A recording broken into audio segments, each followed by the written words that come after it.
Hey everybody, what's going on? It is James here with Crypto Common Sense, aka Three Peaks Trading. And in today's video, I'm going to do a bit of a trade tutorial. And I hope that this video changes the way you look at markets and the way you look at trading. So ironically, even though typically we talk about cryptocurrency and talk about stocks in this channel, today I'm actually going to talk about forex because I'm in a trade on forex. And I'm going to share this trade with you. And I'm only disclosing I'm in the trade because I want to be fully transparent.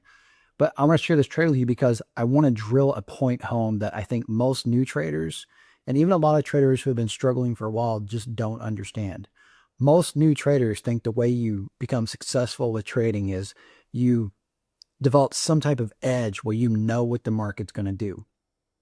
That's not the case. Nobody knows what the market's going to do, right? You can develop an edge where you have a slight edge where maybe, you're 60% sure the market's going to do this and 40% not, or maybe in extreme cases, even more so. Like back in October, when I said I was 90% sure, or possibly early November, I said I was 90% sure Bitcoin was in a distribution about to hit mark down to 80 to 85,000. That was an extreme example. Most of the time, I'm 50-50. And that might sound a bit ironic because it's like, well, how do you make money if you're 50-50? Isn't that like flipping a coin? And the answer is, it's not all that different. It's really not. And so I'm going to show you this trade and I'm going to explain the reasons for this trade. This isn't, this is not what I would call an A setup. This is more like a B setup. So it's a trade that I'm going to lose a significant portion of the time. In fact, I would say that I'll lose this trade 50% of the time, at least, maybe even closer to 60% of the time. I'm going to lose this trade. And so then the answer becomes, well, if you don't have an edge, if you don't have at least a 51% edge, why are you trading it? And the answer comes down to the real way to make money in trading, or one way, not the only way, but it's to trade with asymmetric risk. So for example, if I'm trading a 2-to-1 system, and I'm not a guy that's going to beat the drum and say every trade should be 2-to-1. That's cliche advice. And I am of the firm belief that most cliches were created by people who were never successful traders. And then they got regurgitated over and over until it became standard wisdom. When I first started trading, I did trade that way because that's what everyone was saying you were supposed to do. And not knowing any better and not knowing any different, I figured, well, these guys, are the pros. I should listen to them. And only find out that, of course, most of them aren't pros. They're just people that like to talk a lot on YouTube. The reality is this. Your target should be based on the setup that you're trading. Some setups are really scalps. And then some setups, I might go from 0.5 to 1. In other words, I might risk $1 to make 50 cents. Other setups, I may risk $1 to make $1. Sometimes it's $1 to make $2. Sometimes it's $1 to make $10. Sometimes it's $1 to make $20. It just depends on the setup. But what I do know as a trader before I open a position is I know my expected outcome. So for example, let's say this trade here, I saw this moving up. It appears to be in a downward sloping channel. After a move up, this very well could be a bull flag, which gives it a chance to break north. But what I also saw was how this was coming to the top of what I perceived to be a channel and also testing these old highs here. And it was doing all that on a fairly violent move up. It wasn't a measured move where it rested here and then came back up. Now, it's pretty much straight up. And so I felt like there was probably going to be some type of pullback, not necessarily a collapse to the bottom of the channel, but some kind of pullback. And I felt like I was at least 40% sure. Closer to 50, but at least 40% sure that was what was going to happen, which means I went into this trade knowing that there's probably a 50 to 60% chance I was going to lose. So what I do in a case like that is I simply make sure that if I'm right, I'm going to make more than if I'm wrong. So for example, let's say that I take a trade that looks like this. When I took out this candlestick low on this doji candle, say I set a stop up at the high. Now some people are going to scream, but James, there's liquidity there. And a lot of times they run the stops. Yes, they do, which is exactly what they just did. They ran the stops. Right here was the obvious stop loss. So they ran them, which means that this is potentially a trap. Am I sure? No, I'm 40 to 50% sure. Again, 40 to 50% of the time, this is going to work for me. if I get it right. So I'm risking roughly 0.1% in this example. Again, this is forex. So 0.1%. I need to make at least 0.2% to make this trade worthwhile. So look there. Now, I don't know if it's going to work. It may fail, and I'm perfectly okay with that. But if it works, I'm going to make twice as much as I lose if it doesn't work. And without going into full spreadsheet mode, just to show you some quick math, we'll say I risk $1 per trade.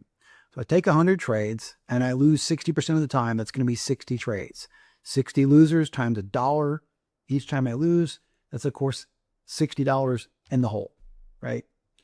That means I win 40 trades. And if I make $2, 2 to 1, 40 trades times $2 is $80 profit. Minus $60 I lost, that's $20 profit. Divided by 100 trades, that gives me an expected value per trade of 0.2R, which in this case would be about 20 cents if I was risking $1. But if I was risking, say, $1,000, that's $200 per trade. That's not $200 per win. That's an average profit of $200 for every single trade I take, including losers. If you're not following, just think about it like this. 40 winning trades times $2,000 each time I win would be $80,000. 60 trades times $1,000 loss every time I lose. Well, 60 times $1,000 loss every time I lose would be minus 60,000. 80,000 minus 60 is $20,000 profit. See, new traders are worrying about win rate. I'm worrying about EV. I'm worried about the expected value per trade. And I don't base that on how often I win. I base that on the value. If I take 100 trades and I win 40% of the time at 2 to 1, I know that I have a positive expectancy. Now, another way to approach this same trade might look a little different. It might look like this, where I say, hey, I'm going to risk 0.1%. I'm going to go for 0.1%. So I have 1 to 1, in which case I would already be, the trade would be done. In order to make that work, I need to win about 55% of the time, right? 51% technically, but there's always a little bit of slippage and execution costs. So say 55% of the time. So if I see this and I say, hey, I feel like this particular setup, whether it's this setup or something else, if I feel like I can win at least 55% of the time, then I'm okay to go for 1 to 1. If I feel like I'm only going to win 20% of the time, then I know, hey, I need to go for 5 to 1 in order to make this trade work. And that's how real trading works. So for example, if we put this is a 4-hour chart. If we put this on a daily chart, somebody may have said, hey, look at this. It snuck below this low back here, but then closed back inside of it. I think this was a trap down here. I think they ran those stops, and I think it's going to, punish these bears. Cool. A lot of times this will fail. Just like a lot of times this will fail. But let's say that somebody thinks, hey, I think this is actually developing range. It's going to go to the top of the range. Watch this. If they're in right here, with the stop at the bottom of that tail, because again, if it stops it and ran, most often it will not go right back down. Some people will say, James, tails get eaten. But again, tails get eaten when you're downtrending. If you're downtrending, yes, that tail will likely get eaten. But if you're ranging, or if you're in an uptrend, it probably won't, at least not for quite some time. So if I pull this up to the top of this range, look at that. That gives me a 2.37R. And that means that I only have to win that trade about 35% of the time. I've only got to be right about 1 out of 3 times to be profitable. If you will approach the market that way, your anxiety about being right, it goes out the window, because real trading is not about being right. It's like when I used to play poker for a living. I only won about 19% of the hands. Even as a top tier, top 50 ranked player on Bodog in tournaments back in the day, I only won about 19% of the hands that I played. That means I lost 81% of the time. Didn't matter, because I made so much on the 19% that I won that it more than made up for what I lost when I didn't win. Trading is the exact same thing. And that's the one thing I'd say, most people, they'll say, oh, there's nothing special about me. Anybody can do this. I don't feel like there's anything special about me, really. as far as like that makes me more capable or, just especially suited to trading. I have some unique things, like I'm really, really good at pattern recognition, probably related to autism. But there's a downside to that as well, because while I see patterns a lot quicker than most people, I also tend to see patterns that don't really exist, right? I see patterns that, sure, they're there in the candlesticks, but they're just noise. And to put this in perspective so that you understand this better, you may not be autistic yourself, and you may not even know anybody that's autistic, but you've probably seen a TV show or something where an autistic person can't handle like certain sounds. So they have a problem filtering out sound. I have the same problem. If I'm in a noisy environment, it makes me super claustrophobic, super anxious, and it actually makes me feel like I'm going to explode, right? I can't filter out background noise. Like all the conversations around me, it feels like they're literally talking in my ears, which is why I wear noise canceling headphones about 10 to 14 hours a day, literally. Also, like certain textures, autistic people, a lot of times they have problems filtering out textures. And so they can't wear certain clothes because they can actually feel the texture. They feel like the wool against their skin, and it's like they can't stop noticing it. Most people, their body just tunes that out. A lot of autistic people can't tune it out. Or for me, any kind of scraping sound is like nails on a chalkboard. I can't tune it out. My brain can't tune out the patterns either. It sees patterns everywhere, not just in trading, but in actual life all the time, which is why when they started talking about the theories about being in a simulation and stuff, that really resonated with me, because I was like, yeah, there's patterns everywhere. That makes perfect sense. We're in a matrix kind of thing. So, some people say, well, yeah, that pattern recognition gives you a superpower. Sure. It's also a huge piece of kryptonite. I would say that the average person who doesn't have that pattern recognition is probably better suited to trade than I am. But the one thing that I did have when I came to trading was I had experience in poker, and had experience in money management, and I had experience in, asymmetric risk, where you set yourself up to lose small and win big. And again, I'm not saying that every trade needs to be asymmetric, 2-to-1 or 3-to-1 or 5-to-1. I trade plenty of trades that are half R, 0.5-to-1 or 1-to-1. It all depends on what I expect to happen in that trade. Am I expecting it to move far enough? If I'm down here, then yeah, I expect this to go up. But maybe, for whatever reason, maybe something in the chart made me think it was only going to go halfway. Something like this. Well, then I'm going to go for 1R. I'm not going to ask for 2R just because some magical book said I should always go for 2R. I'm going to go for what I think the market's offering me, period. And if my target, if I look at it and say, well, 1R is the most realistic target, then I ask myself the next question: do I think I win this trade at least 55% of the time? And if the answer is no, I don't take the trade. If the answer is yes, I take the trade. It's almost like a flow chart. What's the target? What's my expected win rate? Will I be profitable over the long term if I take this trade? Not will I win that trade. That has nothing to do with anything. It doesn't matter if I win that trade.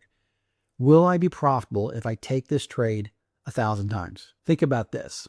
There are millions of people who fly every single year, and yet many of us have a fear of flying. I hate to fly.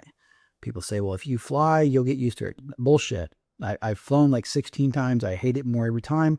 Last time I flew was in 2012, and I swear I'd never do it again. I hate flying. I know, statistically speaking, that there's almost no chance of a plane falling out of the sky. But once in a while they do it. So because I have this fear of flying, I've unfortunately passed that on to my family, who have, like my wife and daughter, have never flown, and now they're scared because they know I'm scared. That stops us from traveling, right? It stops us from going to see places that we want to see. Like we want to go to Europe, and we want to see, like me personally, I'd like to go to Rome, and I'd like to go to, the UK and lots of places around the world that I'm a big history buff. And I can't do that because of my fear of flying. Trading's the same way. If you have a fear, you can't trade. I mean, you can, but you'll lose money. You have to get rid of that fear and look at the statistics. What's the probability over 50 trades, over 100 trades? Blackjack in casinos, once in a while they go on a losing streak. There'll be a player that hits a hot streak and takes them for a bunch of money. but they know that over the course of tens of thousands of players, they have a positive expectancy. So when you approach your trading or you're investing, because this isn't just trading, this is how investing works too, you should approach it with that mindset. As a quick example, before I wrap up, Bitcoin. We're not even going to talk about Bitcoin right at this second, although I tend to think it's probably trying to represent a bear. Oh, look, that short work, didn't it? Although I think it's representing a bear flag, same pattern. We're not going to talk about the current price action. What we're going to talk about is this asymmetric risk, the idea of asymmetric risk, okay? And setting yourself up. So back during COVID, which was back here, a lot of people were super bearish on Bitcoin and bought no Bitcoin. Now, I was bullish on Bitcoin, looking for 4,000 and looking for a move up. But when COVID happened, I became very bearish as well. Not on Bitcoin specifically. What I'd actually said at the time was Bitcoin can only move up if the markets move up. I didn't expect the government to be quite as heavy-handed as it was. And so that caught me off guard. But even being as skeptical and really as scared, because it was a fear thing, right? I let emotions dictate my decisions. Even then, I knew enough to take a small position. Because worst case scenario has massive monthly tail. Worst case scenario, let's say that, I put in $1,000 here. I'd only be risking about $400. But if my original thesis that I had put forth in mid 2019 was correct and Bitcoin went to 52 to 75,000, just say 52,000 on the low end. Look at this. 17.75 reward to risk. So I didn't take a big bet. It's not like I risked, 20% of my accounts. I took less than 1% risk, but the reward was so great that I only had to win that trade like 5 times out of 100. I don't know the exact math, like maybe 8 times out of 100 or whatever it breaks down to. I only had to win that trade less than 10% of the time for that to be the right move. It doesn't mean that I was guaranteed to win this trade. This could have went down and stopped me out, of course. But what I looked at was over the big picture. If I took this trade 100 times, do I think that I would make money?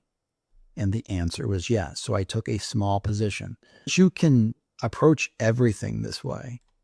Business works this way. Advertising works this way. If you think you're going to start a business and the first ad you ever run is going to be the one that makes you a millionaire, it's possible, but it's unlikely. Chances are you're going to have to run a bunch of ads before you find the one that works.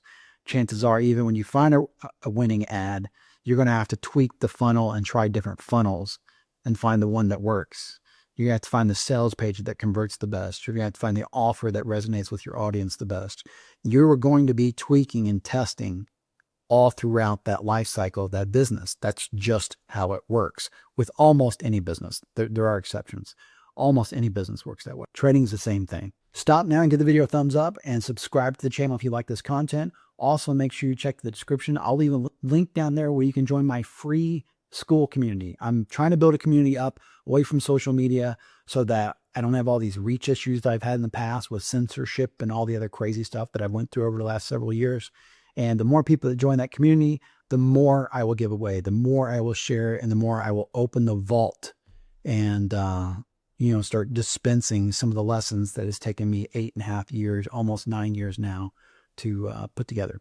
All that being said, I'm still some guy sitting in a spare bedroom, and nothing in the video is financial advice. You should always go out and do your own due diligence and seek out professional financial advice from a licensed financial advisor before making any type of investment in cryptocurrency, the stock market, precious metals, forex, or any other tradable asset.